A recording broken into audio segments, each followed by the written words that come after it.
चल उचल पाऊल रान उजळल सार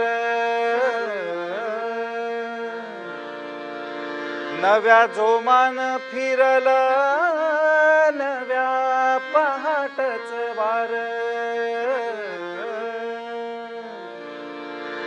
येस गाठाया निघाली सुरव्या देवाची पालखी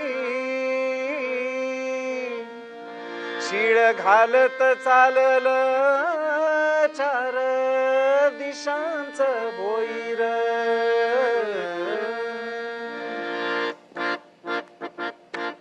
आता आभाळ हवे आभाळ नव्हे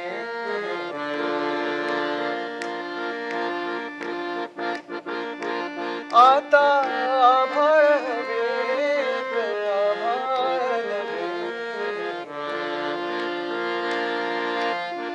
स्वप्न डोळ्यात मावेना थिटे अंगण मावेना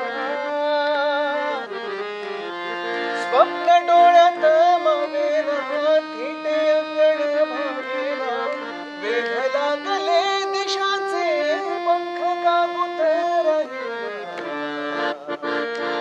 आता आभाळ हवे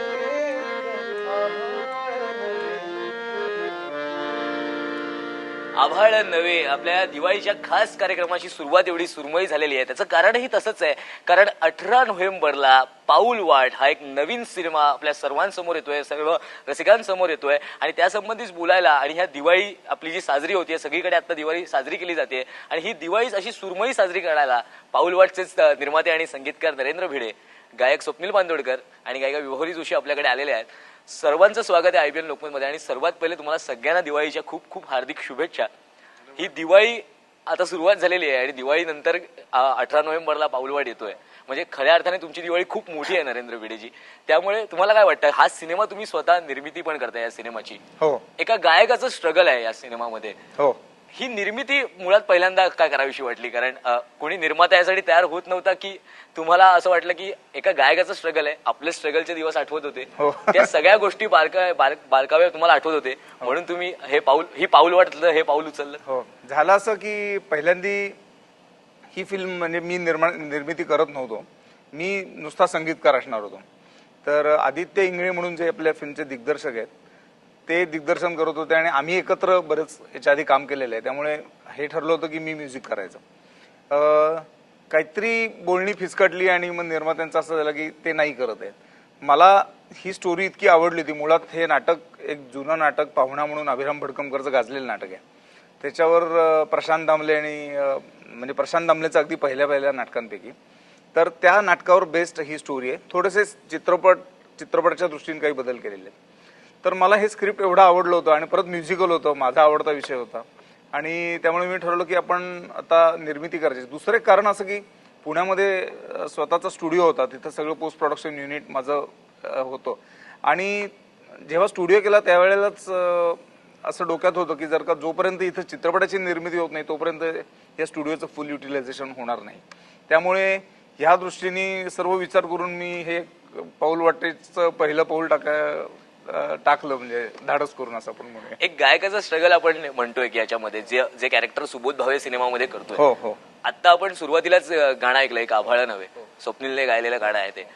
तुम्ही मुळात गायकाचा स्ट्रगल असल्या कारणाने हा म्युझिकल सिनेमाचा आहे, याच्याबद्दल वादच नाही, पण कसा विचार केला होता पूर्ण या गाण्यांबद्दलचा? जितकी गाणी आहेत त्याच्यामध्ये तुमच्या डोक्यातनं कसं होतं, त्या प्रत्येक गाण्याचं कसं संगीत आहे याच्यामध्ये आम्हाला ऐकायला मिळेल?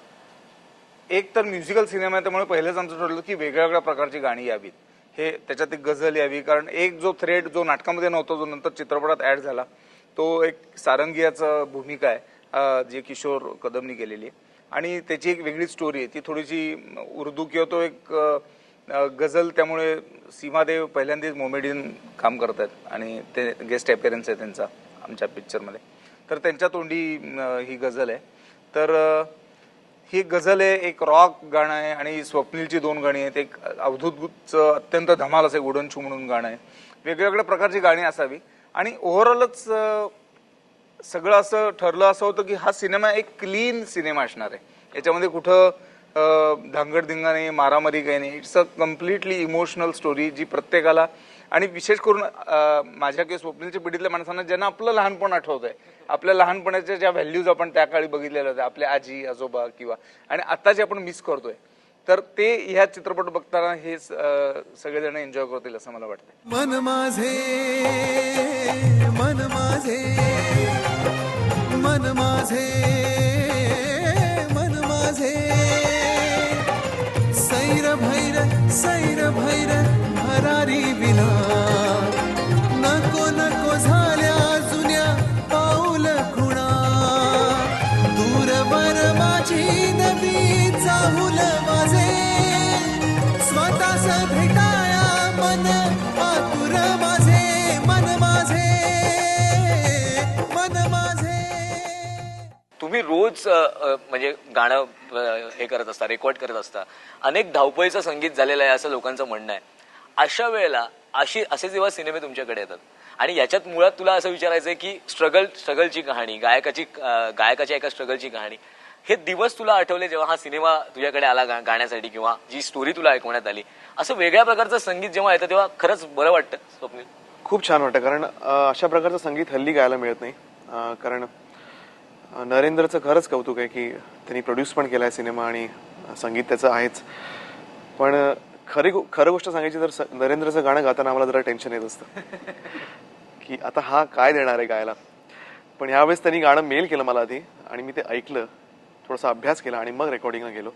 त्यामुळे जराच ते गाणं उतरलं होतं माझ्या, नाहीतर फारच त्याचं गाणं गायचं म्हणजे टेन्शन असतं. पण इतकं सुंदर त्यांनी 2 गाणी मला दिलेली आहेत. मी त्याचं खरंच मनापासून आभार मानतो की एक वेगळा संगीतकार आहे, वेगळा विचार करतो तो गाण्याच्या बाबतीत आणि खूप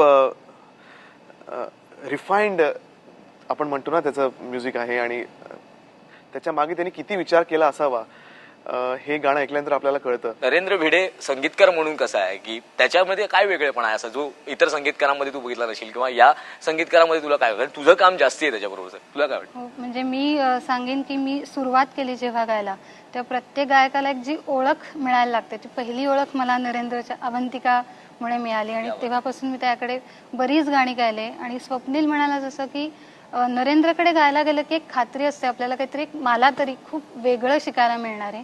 आणि बऱ्याचदा तो इतके विविध बाज गाऊन घेतो, म्हणजे प्रथम ऐकलं तर मला सुद्धा कॉन्फिडन्स नसतो की हे मला जमेल गायला, पण ते तो शेवटी फायनल आउटपुट इतकं आलेलं असतं आणि माझ्या गळ्यातनं ते काढून घेतो विविध प्रकारचे.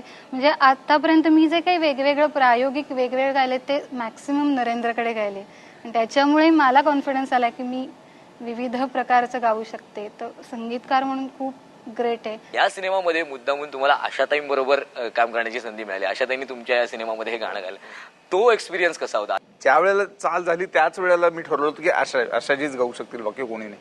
आणि त्यांना मी फोन केला की त्या आधी माझ्याकडे 4 वेळा गायलेल्या आहेत, त्यामुळे माझी ओळखच नव्हती अशातला भाग नाही.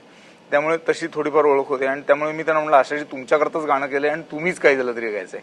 आणि तो इतका तुफान एक्सपिरियन्स होता. एक तर मी माझी निर्मिती असलेला पहिला पिक्चर, त्याच्यात ते गातात, म्हणजे त्यांचा एक माझ्यावर आशीर्वाद असल्यासारखंच ते मला वाटत होतं. संगीतमय पाऊलवाट आपल्याला अशी सुरू ठेवायची, पण आता आपण ब्रेक घेतोय. पण ब्रेक घेण्यापूर्वी त्याच आशाताईंचं जे गाणं आहे त्याच्या 2 ओळी जर तुम्ही ऐकवल्यात तर खूप मजा येईल.